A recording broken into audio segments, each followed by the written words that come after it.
Remember when games used to be extremely hard for absolutely no reason? Welcome to Abandoned Save, where I highlight the good, not legendary games of the past. And today I ask, has anyone ever heard of the Konami character action game, The Sword of Etheria? Yeah, that's pronounced Etheria, not Etheria. But anyway, I have no idea where I even heard about this game at this point, so I wanted to share it here. The reason I doubt many have ever heard of it is because Konami is a weird-ass company that can't decide if it even wants to make games or not these days. And while the game didn't do amazing in Japan or Europe, they never even bothered to release it in North America at all. Back in 2006, it wasn't too uncommon for a game to only come out in Japan, but usually if they brought it over to Europe, it would come to North America as well, since they would need an English translation anyway. They even used American voice actors for the characters that are pretty well known, like Steve Bloom. But back to games being hard for no reason, holy shit is this game hard. It's really unique and stands out because of that, but for some reason the devs weren't satisfied until at least 2 controllers were thrown while playing this thing. There's a few different ways you can do a prologue. Start at a later point in the story, show you the events just before the main events of the game that kick it off, or show you something to provide some background for the world, for instance. This game chooses the hidden 4th option of combining some world background and past events with no context whatsoever to make for one of the most confusing starts to a game I've ever seen. Who are these Power Rangers? And more importantly, what does anything on the screen even mean? It barely tells you any of the controls. Square to attack and triangle to do a deadly move, but only sometimes? Why doesn't triangle always do something? These characters call themselves members of a group called Oz, and for some reason this guy Kane that we briefly played as is the only one that doesn't lose his transformation, and so he goes ahead alone.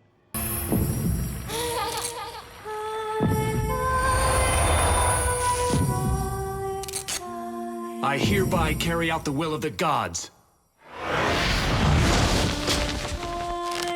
I'm pretty sure that was actually directed by Tommy Wiseau, especially the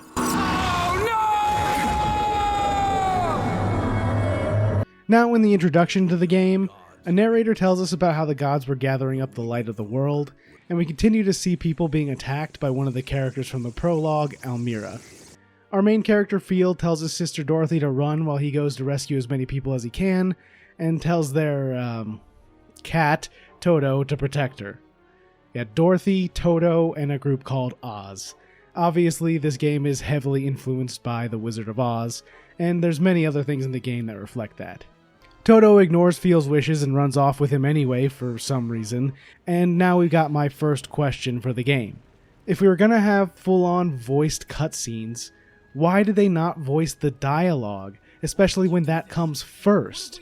I understand cost-cutting by not animating everything, that's fine, but Konami could have afforded voicing those scenes at least. This game doesn't have so much to voice that the cost would have been super high. It's not like an RPG. Apparently Field is protected by the Etheria, which Almira doesn't understand, so she attacks him. Look at those PS2 armored hips sway. The cat can fly and talk, obviously, and turn into an Axe 2 that's apparently called a Lex. As usual with this game, we're not going to get any explanation of that, so let's get right into the fight. These are the basic controls, but not representative of what actual combat is like in this game. Not yet. You can attack with square, lock on with R1, and while locked on, you can guard with L1. Hope you have great hand-eye coordination because these controls are doing you no favors.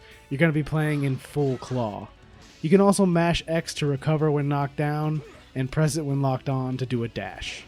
I'm sorry, did I just die in the tutorial fight? This is how you know this game isn't fucking around, and we haven't even gotten started yet. There is some health hidden around in barrels, so that one is mostly on me though. With Almira defeated, we learn that she was being controlled by the gods, and we get our first dialogue choice, which has a small effect on the game, and it wasn't something I expected to see in a character action game like this. Almira asks if Field is a Katina, which is apparently a race of people that the envoys of the gods like Almira belong to. Beating the shit out of her until her cleavage came loose apparently freed her of the curse that caused her to do the gods' bidding, and then she tells Field that the gods are after the children of the village, so he runs after them. Like pretty much every game of the era that I've covered on this channel, For some reason, the default camera controls are inverted, and making it normal is listed as reverse in the options. If left being left and right is reversed, I don't know how the devs from back then ever followed their directions from MapQuest. Starting every mission has you choose the difficulty between easy and normal, and then we get another tutorial at the start of Chapter 2. While locked on to enemies, if they're dazed from beating them up, you can knock them away or up in the air.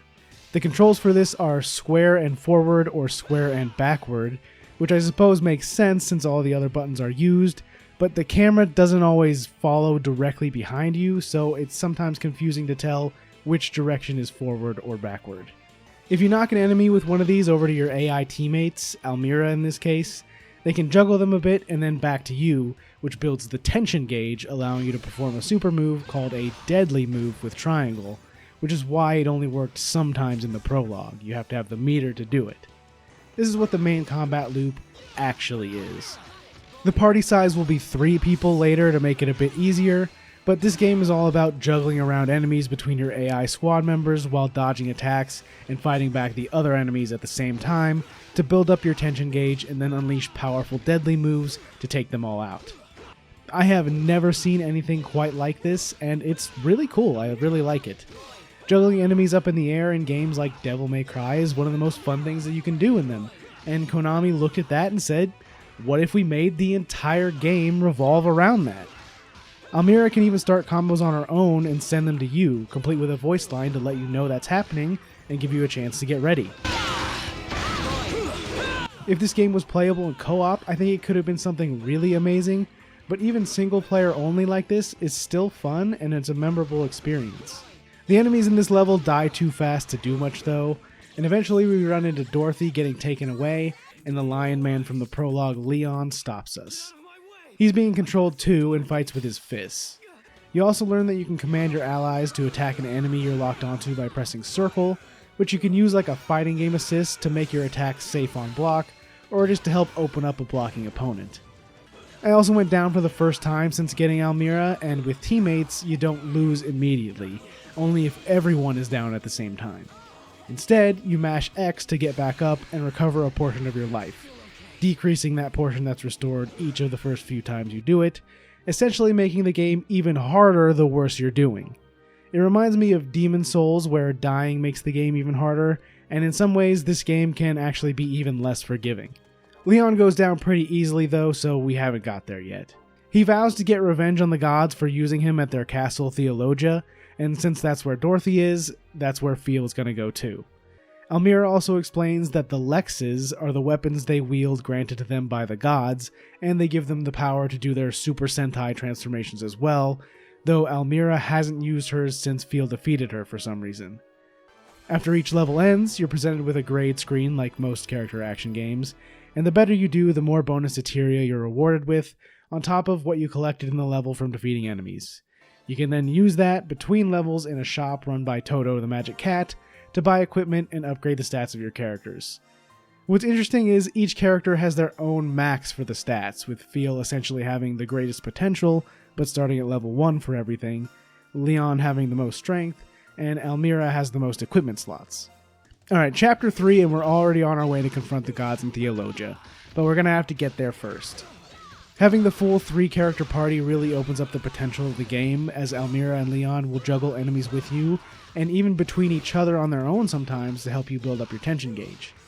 Mastering this and being able to juggle multiple enemies at once is how you get better at the game, and I am absolutely terrible at it for the entire thing, so that doesn't help with how difficult I found it to be. But also, look at this damage I took just from getting hit twice. Sure, you can get up infinitely as long as your friends stay up, but they start taking huge damage too if you go down, and you can get interrupted while getting up as well, so enemies are extremely dangerous. You'd think that would mean that juggling an enemy between the group would mean you're less likely to get hit, since you need to do it to get deadly moves, and an enemy hitting you will stop you from being able to do that, but no! The Sword of Etheria does not care. All the enemies are constantly trying to hit you specifically while you're doing this, making it super difficult. Not to mention the fact that the amount of enemies at once early on in the game is nothing compared to later. And while you take huge damage from a single hit, Enemies are much less likely to drop health if you kill them on your own versus with a deadly move, so getting hit is even more punishing. There are also level 2 deadly moves that you can do, which are even better and happen with one of your partners. You can change which one it happens with by pressing L2. The only reason I know this is because I looked at the instructions, but to be fair, there is a training section that I ignored because of that, so the game probably does tell you this. Another small complaint about the controls is that you can't easily control what you're locked onto.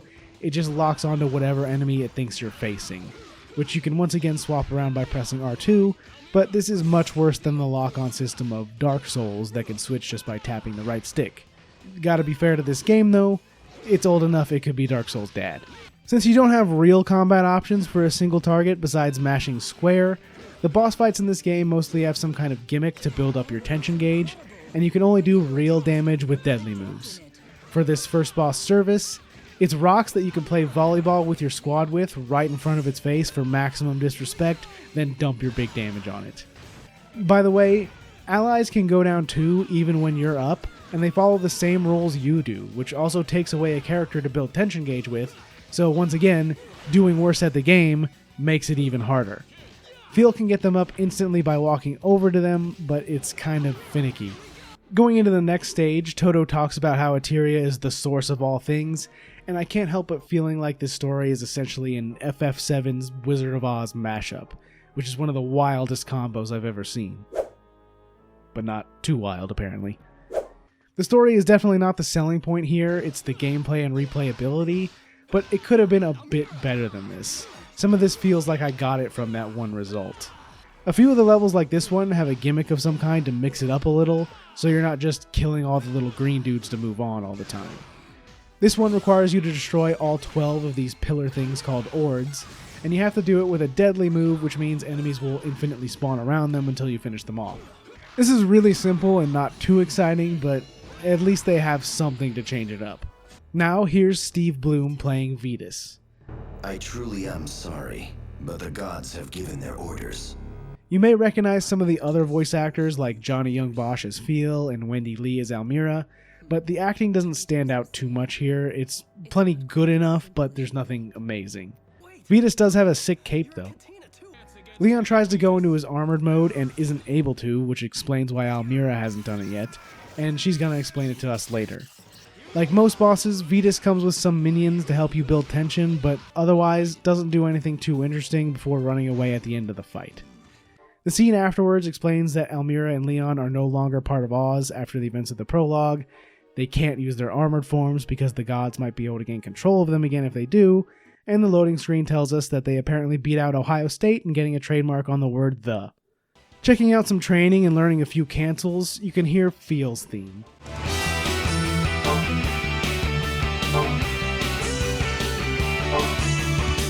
The music for this game was composed by Michiru Yamane, who also did the music for Castlevania Symphony of the Night and Bloodstained Ritual of the Night, and it's just as good as you would expect because of that. It was directed by the director of Castlevania Aria of Sorrow, while we're on that note, just to say that there was a decent team behind this game.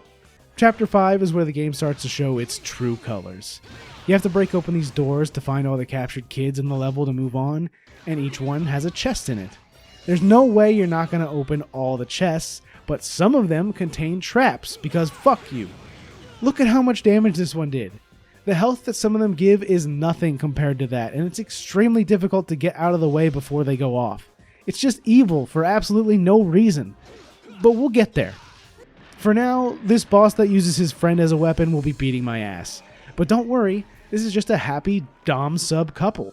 Look, after he gets thrown, the little guy runs right back to daddy to get thrown again. A quick conversation lets us know that Phil and Dorothy don't know their own parents, and we go back to looking for her. The levels in this game have been mostly linear, but there are a few places where there are branching paths that you can go through to find more items and upgrade Etheria, but since it can be so hard, I didn't really find it worth it. The levels are also kind of ugly even for a 2006 game, with this weird filter that muddles everything if you haven't noticed it already. They got criticism for that, and I think rightly so. Whatever aesthetic they were going for just doesn't work, but gameplay is ultimately more important. At the top of the tower are the kids and the other two members of Oz, Gallum and Juju. Juju claims Feel was created by the gods, and then we start the boss fight with those two. This fight actually has an effect on the game later, as it ends when either of them are defeated, and that changes a few events in the story. It's much easier than the infamous Ornstein and Smaug though. Beating that level also unlocks bonus mode, where you can replay any level you've completed to get items you missed or more XP to level up your characters, but that's for cowards, and I wouldn't be able to complain about how hard it is if I just grinded up my stats, now would I? Since I defeated Gallum first, Juju shows up as the next boss.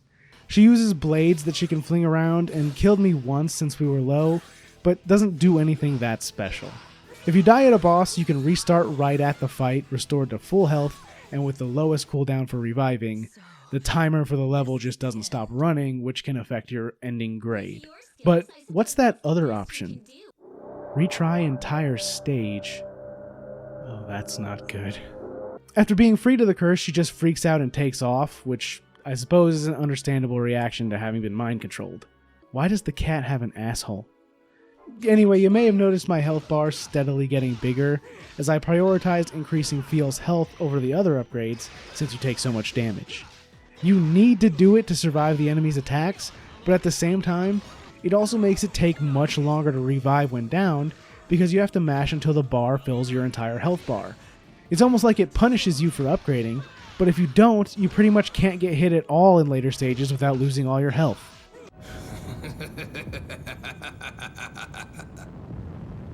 Well, look what showed up! A god! Only a few levels in and we're already fighting a god. For some reason I wasn't expecting a fire-breathing dragon with jet boosters, but I'm no visionary Konami developer. He's surprisingly easy to beat too. It's no wonder they cursed the Katinas, they would have lost that fight for sure. Feel loses his cool at the end of the fight, and for some reason that means no more axe, and down the pit we go. Down at the bottom is pretty much the only thing that's ever affected by your dialogue choices, as you're separated from Leon and Almira, and the one you had the most points with for choosing their preferred speech options is the one that shows up first. I didn't really expect them to have that at all, but it really doesn't matter much. It's a bit weird fighting by yourself since that kind of turns off the main combat mechanic, but it doesn't take too long to find someone and get back to normal.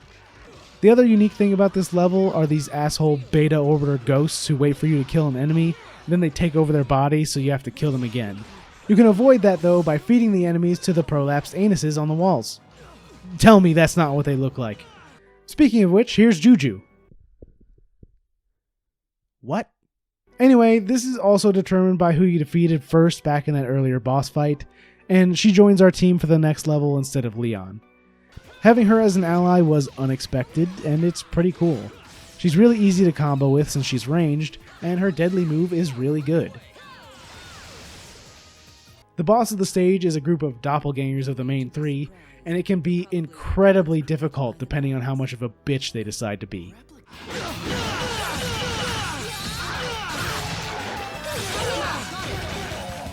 Clearly that was my fault entirely. Juju tells us the gods made those imposters out of other humans and Katinas, and that the child of the gods that they've mentioned a few times was their first experiment done 15 years ago. The prologue was about the Old Oz's mission to go and exterminate that experiment. Cain disappeared after that, and a few years later they found and killed him, but the experiment wasn't there. There's reason to believe that Feel was that experiment, but there's no way to be sure. He definitely looks older than 15 years old to me, but he's an anime boy, so those rules do not apply. Alright, now I'm gonna bitch for a minute. We are on chapter 11 of 19 now. We have to ride an elevator to get back up the pit, and to do that, we're gonna need to wait for it to activate, which calls in enemies that want to stop us, so we have to protect the 4 generators. What do you think the 29 units left in the top right means? That's how many groups of bad guys you have to kill to win without letting them destroy the generators. Not individual guys, groups. There are so many of them to worry about, and the AI companions do not care if that stuff dies, so it's pretty much entirely on you. I am not good at this game. I'm not even going to try to pretend that I am. But this is so brutal, I saw it particularly called out at the top of a guide for people looking for help. No. You asshole! That was 8 minutes of mindlessly fighting just for it to end like that and have to do it again. I managed to beat it on the second try, but with only 1 generator left. I am human. You can talk?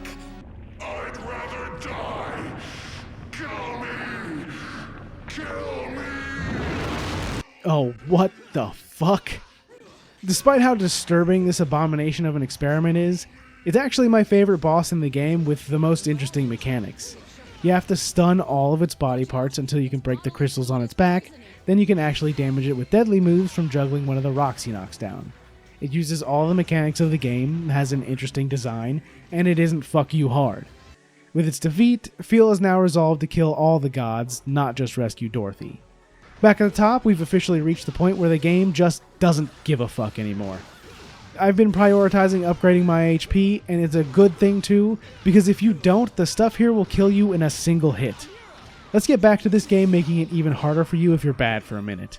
Have you noticed how reviving requires you to fill your health bar back up by mashing? That means that the bigger your health bar is, the longer it takes to revive. So if you're like me and had to upgrade the health just to survive, you also now take longer to revive, making it easier to get a game over.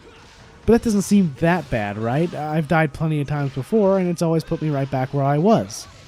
Well, that's because I've only ever died in boss fights or the one elevator level, which is just that one room.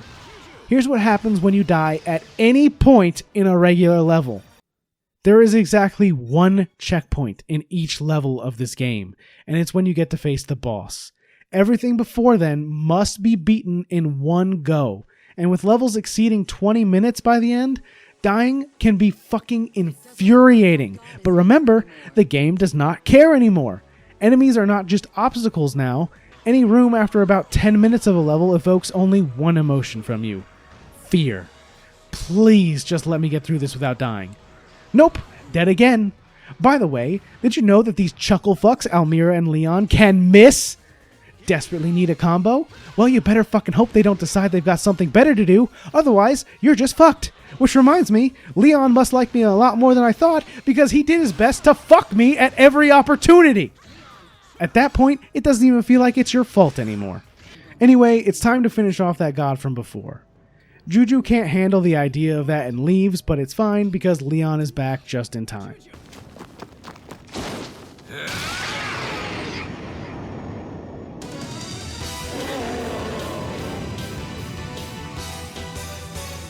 That was pretty sick, I can't lie. And now we've got our Power Ranger forms. Even Phil gets one because it would look silly if he didn't. It just makes you stronger, but I do think it's kind of cool. And with the way this god looks, it really feels like it could be straight out of an early Power Rangers episode.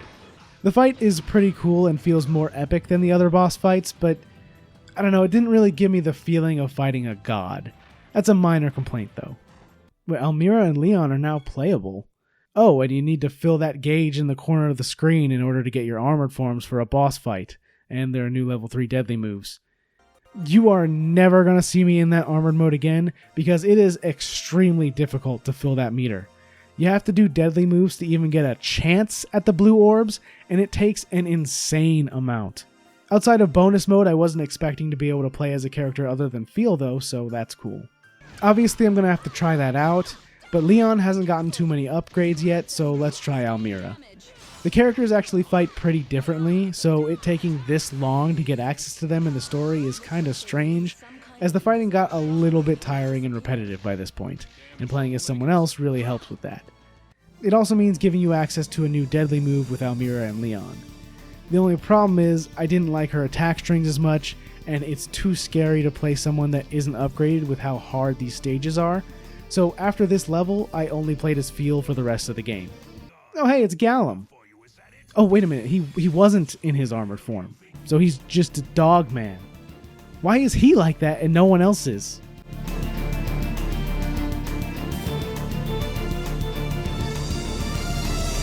I used to like dogs. The next boss is a god again, the god of trash apparently, and he is trash. This is the worst fight in the game, hands down. You can only damage it by hitting the core, which you need to reveal by breaking parts off, and it's just very annoying to deal with. If an enemy wastes your time by being undamageable just because it is, whether you have to do something or not, that's the most annoying design to me. And this one just gives you so little time to do damage before you have to repeat. If my biggest complaint about the worst boss in the game is that it's a bit annoying, that's probably pretty good though. There's no standout amazing boss in my opinion, but I think they're all pretty fun besides this one. Defeating it allows us to rescue the village kids other than Dorothy, and they reveal that Phil and her are not related by blood, which he didn't know, and Gallum shows up to take them to safety while we continue on. Almira also tells Phil that he looks a lot like their dead companion, Cain, from the beginning of the game. Next up is the showdown with Vetus. The damage is insane. Both him and his companion for our juggling pleasure love to block and dodge, and he has a lot of health, but he's a very simple boss and I didn't have too much trouble with him, and he tells us about an area with the god's memories on the way out. The following level, though, is what broke me. I try to play these older games as they were intended for authenticity, but I'm just going to tell you right now, there is no way in hell I would have been able to beat this game without save states. This thing made me lose my sanity. I spent over an hour stuck on it, dying repeatedly because of the insane amount of enemies and the damage that they do if they even brisk past you. I'll say it once again, I am bad at this game. I will fully admit to it being a skill issue, but it's just insane to me. I've beaten and loved all the FromSoft games. A hard game doesn't turn me away, and I would even say, despite all my complaining, that I do like the Sword of Etheria as well, but holy shit, is it a relic of the past at times. Usually games were only so unforgiving if they were even older than this, but Konami found the will to make it hard enough to make me throw a controller anyway. Back to the story, in the gods' memories we see them apparently being driven away from somewhere in the past. Not sure how they understood any of what they saw, but that's followed up with a boss fight against another god where you have to juggle her balls to drain her water, and then she becomes vulnerable. It's just a fun boss, and I wanted to throw it in here because I've been complaining a lot. We don't quite kill it, but Vetus comes back to hold it off for us to advance. The next level has a gimmick where there's a black hole chasing you, and you have to defeat every enemy in order to advance before it reaches you, and you can even use it to take out enemies if you hit them into it. But you get pulled into it yourself, and you're restarting the level. Other than one spot where it starts right up your asshole when you change screens, I think it's pretty fair and I like the challenge it adds, but I am totally abusing save states to get through it. The boss of the stage is apparently not a god, and the crew doesn't know what it is. Oh. Well, I'm not going to be trying to pronounce that one. He doesn't really do anything unique though, just seems like a regular boss fight. Apparently these spider things on the next stage are similar to what that boss was, and they're hostile to the gods as well, so this stage is the final climb up their tower fighting both the spiders and the regular minions. The spiders die and get juggled very easily, so this level is really fun. You get to constantly build up deadly moves to unleash on hordes of enemies and send them flying everywhere, including off the stage. I really like it, and I wish that more of the later levels were balanced like this one is. It even keeps a kill count for you for no apparent reason other than this level is a borderline Musou game, and that's fun. What follows is another great boss fight against a dragon-like god who you can't hit because he flies all over the place, but if you hit enough of the spiders onto him, they'll knock him down and allow you to go crazy. Then he flies around again and tries to strike you with lightning. It's making use of the mechanics in a fun way and shows what this game has to offer.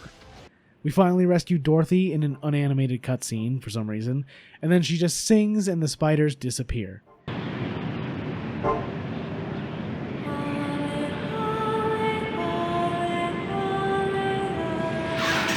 But the job's not done because there's still a god left alive. Chapter 19 is actually one of 3 different options, and what you get dictates your ending. You see, those stage rankings mattered for more than just bonus XP. Your total average ranking determines the ending you get, and because I was all over the place, I got the normal ending, and my stage 19 is called The Last Wish. The King of Gods appears, and Dorothy transforms into a god herself. Phil is able to talk her down and turn her back into a human, and we transform for the last time to take out the king. He teleports around and puts lasers everywhere that you can use to build up deadly moves and do damage. The previous boss was more interesting to me, but I kinda like this one too. Unfortunately, Almira and Leon were only given enough energy to help finish off the god before this fight started, and with its defeat, they pass on. That's it. That's the smile I wanted to see. His ass is not smiling. That's the normal ending. Not very happy, but the gods are defeated and Dorothy is saved. There are 3 other endings you can get in the game. A bad ending where Dorothy can't transform back, and though she doesn't attack you, the group has to kill her to set her free from the god's control. This causes Phil to cry out and transform into a demon for some reason, and then it ends. In the good ending, Almira calls Phil and Dorothy Kane's children, which had been hinted at throughout the game but never actually confirmed, and Dorothy transforms back. You then fight the same boss I did, and the spider things eat its corpse and transform into a bigger monster.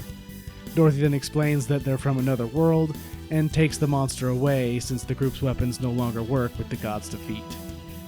Dorothy disappears with the monster, and then the tower explodes, so I doubt anyone really survived. Lastly, there's the true ending, which requires you not only to have an average rank of A on all the levels, but you also have to kill all of the gods with a deadly move and in the armored state in order to get it. There is no way I would have been able to do this on my own, and each ending requires you to replay the entire game again. You can't do it from level select, so it would have taken forever anyway.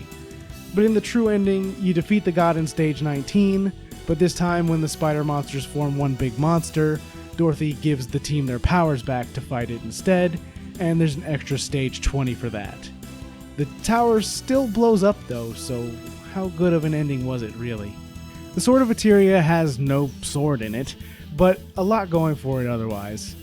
If you're looking for a game that'll give you a challenge, you've got it. Looking for a character action game the likes of which you've never seen, this probably checks that box too. Replayability on par with a Resident Evil game? It's got it. There's even a few bonus levels for collecting all the collectibles and endings, where you actually become Power Rangers, one where you fight as a regular human soldier, and a whole series of side levels where you play as Dorothy and Toto and fight Wizard of Oz versions of the main cast. These are fun little collectibles, and I was hoping to use cheats to unlock them since this was an older game, but fun fact, there's only 2 cheats for the Sword of Etheria, and I bet you can't guess what they do. The Konami code can be input on the pause menu to give you a full Oz meter before a boss. Once per power cycle of the PS2. If you want to do it again, you have to turn it off and turn it back on. And then the other one that you can infinitely do, which is just a modified version of the Konami code. You want to know what that one does? It drains your Oz meter to 0. Wow! Thanks, Konami. Really appreciate that one. This game has mostly been forgotten since 1, it's a Konami game, 2, it never came out here, and 3, it never got any sequels. But that's surprising to me since it's really unique and has a full English translation and dub. I've never seen a character action game that wasn't filled with a million moves, or one that so heavily relies on AI teammates, and juggling enemies around while still dealing with a horde of others has huge room for skill expression. I can't even play well enough to get the good ending, but someone who's really mastered this game will not only be rewarded with stronger characters, but extra modes that most people who played this probably never even saw, much like myself. If you're a fan of games like this, I definitely recommend checking it out, but you're probably not going to be able to get a physical copy very easily, so since Konami is doing mostly remasters these days, we can hold out hope for a re-release. Until then, I'm going to go back to scouring the web for more abandoned games like this, and I'll see you again when I do.